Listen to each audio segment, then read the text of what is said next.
Enrique, এক আফসোস এবং হতাশার নাম। এই ছেলেটা মাঠে কি কি করতে পারে তা আমরা ভুলেই গেছি। মাত্র 15 বছর বয়সে সে ফার্স্ট টিমের সাথে প্র্যাকটিস শুরু করে দিয়েছিল, আর 16 বছর বয়সে শুধু অভিষেকই হয়নি, রেগুলার খেলাও শুরু করে দিয়েছিল। টিমে আসার প্রথম ম্যাচেই বেঞ্চ থেকে নেমে অ্যাথলেটিকোর বিরুদ্ধে করলেন 2 গোল। বেশ, পরের ম্যাচেই স্টার্টিং 11-এ জায়গা, আর সেখানেও গোল।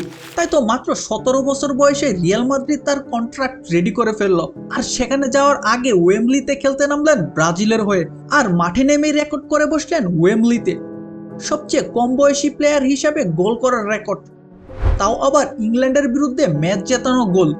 রিয়ালে এসেও সবকিছু ঠিকঠাকই চলছিল, কিন্তু ঠিক তখনই রিয়াল মাদ্রিদ যেন ওর ক্যারিয়ারে একটা পজ বাটন চেপে দিল।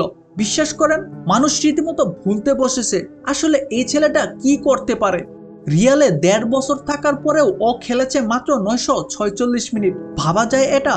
তবে আমাদের ভাগ্য ভালো, ও আবার ফিরে এসেছে সেই দেশে যেখানে একসময় অন্য ব্রাজিলিয়ান লিজেন্ডরাও নিজেদের তৈরি করেছে।